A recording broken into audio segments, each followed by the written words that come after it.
Ces moutons ne broutent pas dans un champ en pleine campagne, mais sur le site d'une entreprise. Pour les 3000 mètres carrés qui entourent son dépôt de trappe, Nature et Découverte a opté pour de l'éco-pâturage. Ces moutons remplacent la tondeuse. On va les mettre devant l'entrepôt parce que vous avez vu l'herbe est assez haute aussi, pour le mettre bien le plus propre possible. Et ensuite, d'ici 1 à 2 mois, on va les mettre sur l'arrière de l'entrepôt. Ces 8 moutons d'Ouessant sont loués à une société qui passe tous les 15 jours pour les soins vétérinaires. Le reste du temps, ce sont les salariés de l'entrepôt qui s'en occupent. Ils sont très dociles, on a envie de les caresser, même s'ils sont très peureux. Voilà, donc ça fait, les gens ont envie de s'y intéresser et de venir les voir. Donc voilà, ça a aussi un rôle social. Car l'entreprise souhaite impliquer son personnel. Sur chaque site, une dizaine de salariés volontaires constituent un réseau vert. Ils sont chargés de favoriser la biodiversité, ici l'éco-pâturage, mais aussi des ruches ou encore des arbres fruitiers. Quand vous êtes dans votre métier, ce qui vous parle, c'est donner un peu de sens à ce que vous faites.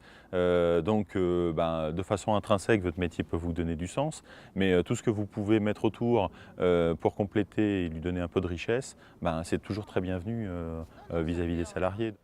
Autre solution pour les entreprises, transformer ces espaces verts en prairies. À Orgeval, la société Chinarps voulait faire de son siège social la vitrine de ses valeurs environnementales. Il y a 3 ans, une belle pelouse verdoyante occupait l'espace. Il y avait à peu près 2 tontes par mois, ça faisait 24 tontes à l'année. Donc c'était très polluant puisque c'était effectivement fait de façon traditionnelle.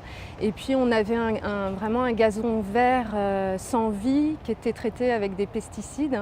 Et du coup on voulait donner vie à cette prairie. L'entreprise a signé un éco-contrat avec un autre prestataire. Aujourd'hui, le terrain n'est fauché que 2 fois dans l'année. La dernière date du début du mois.